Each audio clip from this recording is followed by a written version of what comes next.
صلح حدیبیہ کا ایک پوائنٹ یہ تھا کہ 10 سال تک مسلمس اور نان مسلمس کے بیچ کوئی وار نہیں ہوگا۔ اس سے مسلمس کو تھوڑا ٹائم ملا اور انہوں نے اسلام کا دعوت پھیلانا سٹارٹ کیا۔ اسلام ایکسیپٹ کرنے کے بعد صحابہ کی زندگی پرانے عرب سے بالکل الگ ہو گئی، اور یہ چیز عربس کو بہت امپریس کرتی تھی۔ دھیرے دھیرے بہت لوگ اسلام ایکسیپٹ کرنے لگے۔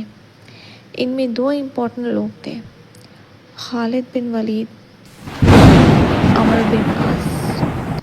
خالد بن ولید کے لیے اسلام ایکسیپٹ کرنا بہت مشکل تھا، کیونکہ قرآن میں ان کے والد ولید بن مغیرہ کے بارے میں بہت سخت ورڈز آتے ہیں، اور عربیہ میں فیملی اور خاص کر فادر کی عزت سب سے بڑی چیز تھی۔ لیکن پھر بھی خالد بن ولید نے اپنی فادر اور پورے فیملی کے اگینسٹ جا کے اسلام ایکسیپٹ کیا۔ دھیرے دھیرے اسلام پھیلتا گیا، اور نبی صلی اللہ علیہ وسلم نے رومن امپائر کے لیے ایک ایمبیسڈر بھیجا، لیکن اس ایمبیسڈر کو غسانid کنگڈم نے بروٹل طریقے سے مار دیا۔ غسانid کنگڈم عرب اور رومن امپائر کے بیچ میں تھا، اور وہ رومنز کا ایک پپٹ اسٹیٹ تھا۔ ایمبیسڈر کو مارنے کی ایک طرح سے وار ڈکلیئر کرنا ہو گیا۔ اس وقت ہی نہیں، آج بھی UN چارٹر کے حساب سے ایمبیسڈر کو مارنا سب سے بڑا کرائم ہے۔ جب نبی صلی اللہ علیہ وسلم کو یہ خبر ملی تو آپ نے فوراً 3000 لوگوں کی آرمی جمع کر کے رومن امپائر کے خلاف لڑنے کا فیصلہ کیا۔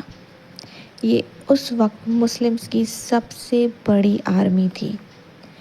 رومن امپائر نے کچھ ٹائم پہلے ہی پرشین امپائر کو ایک ڈینجرس وار میں ہرا دیا تھا۔ رومن اور پرشینز دونوں اس وقت ہی سپر پاورز تھے، جیسے آج امریکہ اور چائنا ہے۔ قرآن میں بھی اس وار کا رزلٹ پہلے سے مینشن تھا۔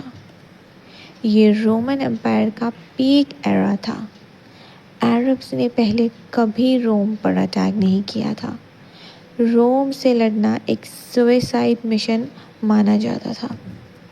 جب عربس نے سنا کہ صرف 3000 مسلمز روم پر اٹیک کر رہے ہیں تو انہوں نے مذاق بنایا اور بولا کوئی بھی واپس زندہ نہیں آئے گا۔ روم مدینہ پر اٹیک کر کے مسلمز کو ختم کر دے گا۔ نبی صلی اللہ علیہ وسلم نے زید بن حریثہ کو آرمی کا لیڈر بنایا اور کہا اگر زید شہید ہو جائے تو جعفر بن ابی طالب لیڈر بنیں گے، اور اگر جعفر بھی شہید ہو جائے تو عبداللہ بن رواحہ۔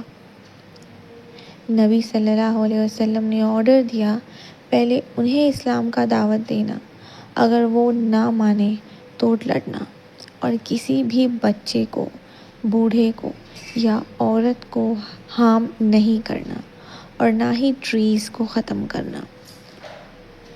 زید بن حریثہ 3000 آرمی کے ساتھ نکلے۔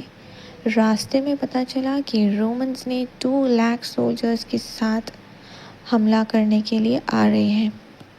ہسٹورینز کہتے ہیں شاید وہ 2 لاکھ سے کم تھے، لیکن مسلم سے بہت زیادہ تھے۔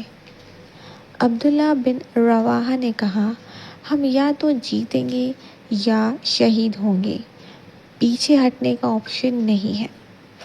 مسلمز نے متا کے 2 پہاڑوں کے بیچ رک کر اسٹریٹجی بنائی تاکہ رومنز انہیں چاروں طرف سے سراؤنڈ نہ کر سکیں۔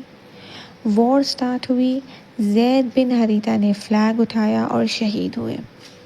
پھر جعفر بن ابی طالب نے فلیگ اٹھایا، ان کا ایک ہاتھ کٹا، دوسرا ہاتھ کٹا، پھر بھی فائٹ کی اور شہید ہو گئے۔ ان کے جسم پر 50 سے زیادہ وونڈز تھے، سب سامنے کی طرف سینے پر تھے۔ پھر عبداللہ بن رواحہ لیڈر بنے اور وہ بھی شہید ہو گئے۔ یہ بیٹل مدینہ سے 1000 کلومیٹر دور ہو رہی تھی، تو نبی صلی اللہ علیہ وسلم نے مدینہ میں لائیو بتا دیا، پہلے زید شہید ہوئے، پھر جعفر، پھر عبداللہ۔ اس کے بعد مسلمز نے خالد بن ولید کو اپنا لیڈر بنایا۔ یہ ان کی پہلی بیٹل تھی ایز اے مسلم سولجر۔ اس دن انہوں نے 9 تلواریں توڑی لڑائی کرتے کرتے۔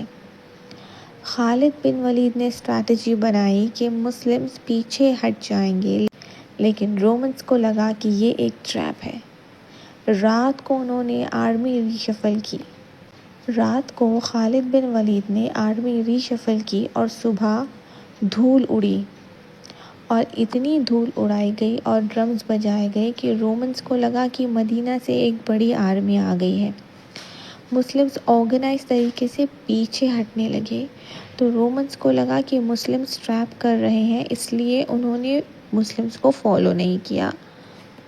اس طرح مسلم سیفلی واپس مدینہ آ گئے اور ان کا لاس بھی بہت کم ہوا رومنز کے کمپیریزن میں۔ مدینہ کے لوگوں نے کہا کہ مسلم بھاگ کر آئے ہیں اور ان کا مذاق اڑانے لگے، لیکن نبی صلی اللہ علیہ وسلم نے کہا وہ بھاگے نہیں ہیں، وہ اللہ کی مدد لینے آئے ہیں۔ یہ بیٹل پوری عربیہ نے دیکھی، کیونکہ پہلی بار عربز نے روم کو چیلنج کیا تھا۔ صرف 3000 سولجرز اور 2 لاکھ آرمی کے اگینسٹ لڑ کر زندہ واپس آنا، یہ امپاسبل لگتا تھا، بٹ پاسبل ہوا۔ اس کے بعد بہت سے عرب ٹرائبز جو پہلے مسلمز کے اگینسٹ تھے، وہ اسلام کی طرف آنے لگے۔ ہسٹورینز کہتے ہیں رومنز کی ویکنیس پرشین امپائر کے خلاف وار کے بعد ہوئی تھی، کیونکہ وہ اس وار کے بعد بہت ہی زیادہ کمزور ہو گئے تھے، لیکن قرآن میں سورہ روم نے پہلے ہی پریڈکٹ کیا تھا کہ روم ہی وار جیتے گا۔